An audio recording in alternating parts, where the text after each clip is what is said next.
धनु लगन के चार्ट में हम डिस्कस कर रहे हैं राहु और शुक्र के कंजक्शन को, और ये वीडियो आपके सातवें भाव के लिए रहेगी।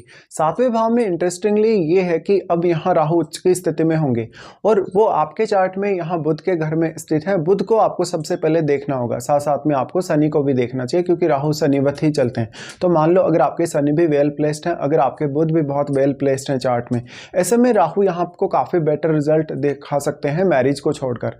लेकिन बाकी अन्य मामलों में जैसे आपका पर्सनल नेम फेम है, आपकी प्रसिद्धि है, आपका इवन प्रोफेशनल लाइफ है, उस मामले में राहु का आपको काफ़ी सपोर्ट रहेगा। इसके साथ ही क्योंकि अब शुक्र आपके छठे घर के लॉर्ड होकर यहाँ आ रहे हैं और वो आपके 11th हाउस के भी लॉर्ड हैं, ऐसे में आप बहुत ज़्यादा फाइनेंशियल सक्सेस लाइफ में प्राप्त करेंगे। बट यहाँ पर सबसे ज़्यादा जो आपके लिए चुनौती होगी वो अपना रिलेशनशिप या अपनी मैरिड लाइफ ही होगी। तो अगर आप मैरिड लाइफ अच्छी रख पाते हैं, अगर आप मैरिड लाइफ को काफ़ी स्टेबल रख पाते हैं, पार्टनर के साथ बहुत अच्छा रिलेशन रख पाते हैं, तभी आपको सारे के सारे ये जो फल होंगे राहु शुक्र युति के वो प्राप्त होंगे। यहाँ पे मेनली सबसे ज़्यादा संभावना इस बात की है कि जो आपका पार्टनर होगा कहीं ना कहीं वो पार्टनर आपको काफ़ी ज़्यादा ही चीट करेगा। तो जो भी यहाँ पे अब प्लैनेट बैठा है आपके 7th हाउस में, उस प्लैनेट को देखिए, वो प्लैनेट आपके चार्ट में कौन कौन से भावों का स्वामी है और वो वास्तव में स्वयं किस प्रकार का प्लैनेट है। अगर वो एक बहुत ही एग्रेसिव प्लैनेट है, एक बहुत ही फायरी प्लैनेट है, तो वो यहाँ काफ़ी ज़्यादा आपको ऑब्सेशन देगा लाइफ में सक्सेसफुल होने को लेकर और इंडिविजुअली आपको अपने आप को लेकर भी। इसलिए यहाँ पर आपको अपने पार्टनर से या लोगों से डील करते हुए काफ़ी ज़्यादा सावधानी रखनी होगी। अगर आपके चार्ट में चंद्रमा या बृहस्पति अच्छी स्थिति में ना हो तो आपको प्रॉब्लम्स और भी ज़्यादा बढ़ने के चांसेस होंगे। राहु शुक्र का ये कंजक्शन आपको फॉरेन के थ्रू गेन दे सकता है, इवन फॉरेन में सेटलमेंट दे सकता है, लेकिन ज़्यादातर स्थितियों में जो आपको चांसेस देखने को मिलेंगे वो आपकी मैरिज के बाद ही देखने को मिलेंगे। तो यहाँ मैरिज का भी काफ़ी मेजर इंपैक्ट आपके करियर पर आएगा। इस प्रकार का राहु शुक्र का कंजक्शन हो तो शुक्र से रिलेटेड कोई भी प्रकार का बिजनेस करना या शुक्र से रिलेटेड कोई भी प्रकार का प्रोफेशन चुनना आपके लिए काफ़ी ज़्यादा बेटर साबित हो सकता है।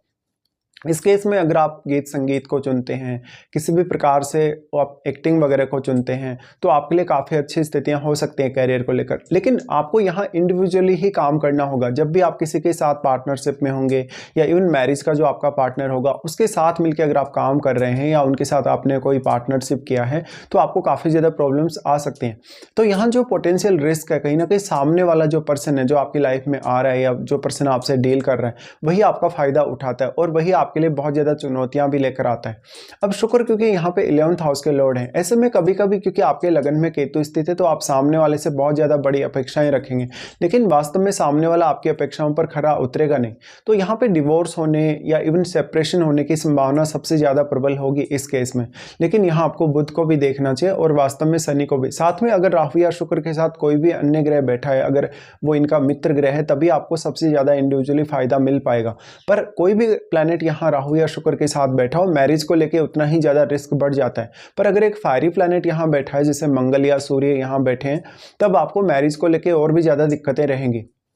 तो सबसे पहली बात ये है कि जब भी आप किसी को चुनते हैं अपनी लाइफ में लाने के लिए या अपना एक पार्टनर चुनते हैं तो पार्टनर का बैकग्राउंड आपको काफ़ी अच्छे से चेक करना होगा। इसके साथ साथ पार्टनर का जो कैरेक्टर है, कैरेक्टर पर भी आपको ध्यान देना होगा। हालांकि इस केस में जो आपका पार्टनर होता है वो मैरिज करने तक बहुत अच्छा रहता है, लेकिन मैरिज होने के सडन बाद वो कहीं ना कहीं राहु के प्रभाव में आता है या राहु उस पर अपना प्रभाव दिखाते हैं। इस वजह से फिर आपका पार्टनर आपको चीट करने के लिए देखता है या वो आपका फ़ायदा उठाता है इमोशनली और मेंटली, इवन फिजिकली भी।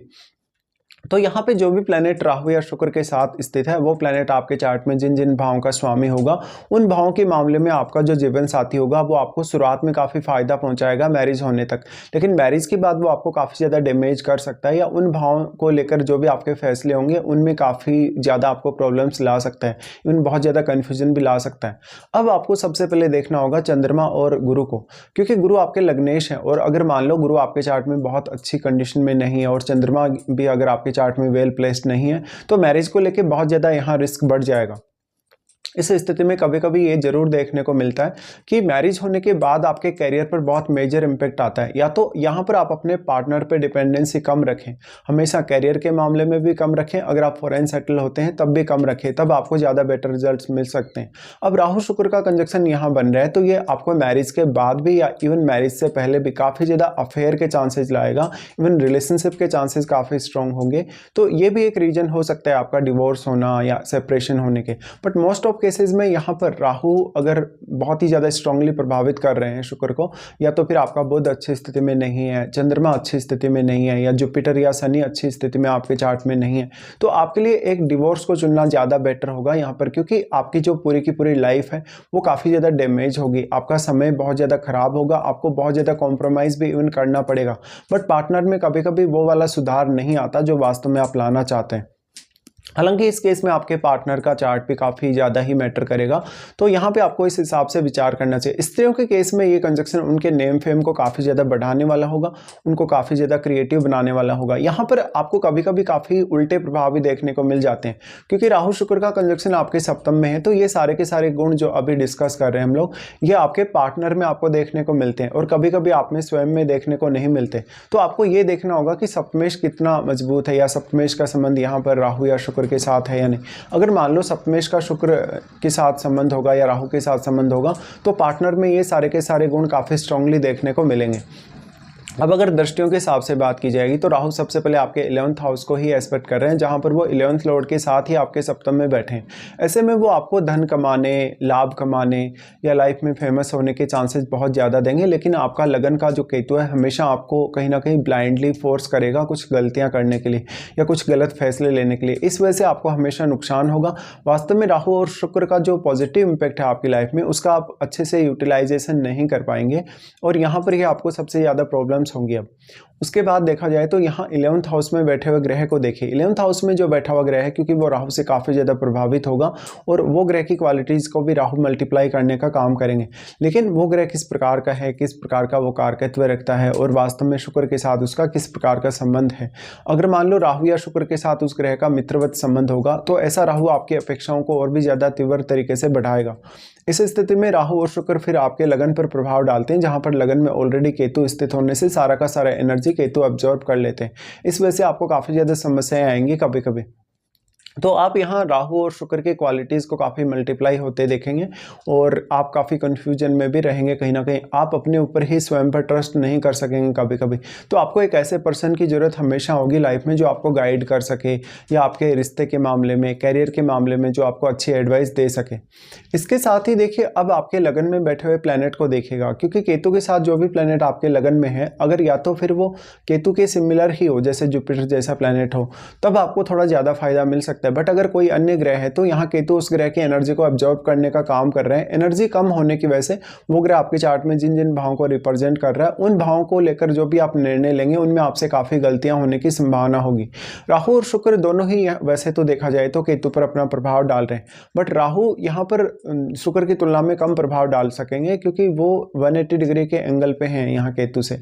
लेकिन शुक्र बहुत ज़्यादा मल्टीप्लाई हुए, शुक्र की क्वालिटीज़ काफ़ी ज़्यादा मल्टीप्लाई हुई, तो शुक्र यहाँ ज़्यादा प्रभाव डालने में सक्षम होंगे ही निश्चित तौर पे। उसके बाद आपको देखना होगा यहाँ राहु का जो दृष्टि है आपके 3rd हाउस पे होगा। देखिए 3rd हाउस में कोई अगर क्रूर ग्रह बैठा है, जैसे मंगल या सूर्य बैठे हैं, तो ऐसा राहु आपको काफ़ी ऑब्सेशन देगा अपने रिलेशनशिप को लेकर, साथ साथ में बहुत ज़्यादा गुस्सा या बेचैनी भी देगा और लाइफ में काफ़ी ज़्यादा रिस्क टेकिंग एबिलिटी को बढ़ाएगा। लेकिन यहाँ आपके रिश्तों के लिए उतना ही ज़्यादा प्रॉब्लम भी क्रिएट होगी। तो राहु का 3rd हाउस पर प्रभाव होने से आप अपने कम्युनिकेशन का फ़ायदा उठा सकते हैं, आप अपने नेचुरल स्किल का फ़ायदा उठा सकते हैं। लेकिन आपका चंद्रमा अच्छा हुआ अगर चार्ट में, या फिर बृहस्पति अच्छे हुए, तभी आपको सबसे ज़्यादा इस स्थिति के फायदे मिलेंगे। राहु का प्रभाव जो आपके 3rd हाउस पे है, ऐसा राहु आपको काफ़ी ज़्यादा प्रबल इच्छा शक्ति देता है किसी भी काम को करने के लिए। लेकिन मान लो अगर आपके चंद्रमा अच्छी स्थिति में नहीं है, इवन जुपिटर अगर अच्छी स्थिति में नहीं है, तो आप उस जो क्वालिटी है उसका पूरा अच्छे से प्रयोग नहीं कर पाते या उसका लाभ नहीं ले पाते। इस तरीके से प्लेसमेंट है। तो अब आपको राहु या शुक्र की महादशा को देखना होगा। राहु और शुक्र में से किसी की भी अगर आपको महादशा होगी तो ये सारे के सारे इंपैक्ट आपको काफ़ी स्ट्रांगली देखने को मिलेंगे। मेनली यहाँ पर आपकी मैरिज, आपके रिलेशनशिप से, आपके डिवोर्स या अफेयर से काफ़ी कुछ यहाँ जुड़ा है। तो अब आप इन मामलों पर फोकस अवश्य करें। साथ में जब भी आपको राहु या शुक्र की महादशा होगी तो आपकी एज क्या होगी, कौन से एज पीरियड में ये दशाएँ आपको आ रही हैं, उन पर भी आपको विचार करना होगा। इस हिसाब से देखा जाए तो इंडिविजुअली या पर्सनली आपके लिए राहु शुक्र का कंजक्शन काफ़ी बेटर साबित हो सकता है, लेकिन आपको ये सब समझना होगा। लेकिन रिलेशनशिप के हिसाब से, मैरिड लाइफ के हिसाब से या बाकी अन्य मामलों में जहाँ जहाँ भी आप लोगों से डील करेंगे वहाँ पर आपको काफ़ी सावधानी ही रखनी होगी। तो इस हिसाब से विचार करें जब भी आपका राहु और शुक्र आपके सप्तम भाव में स्थित हो।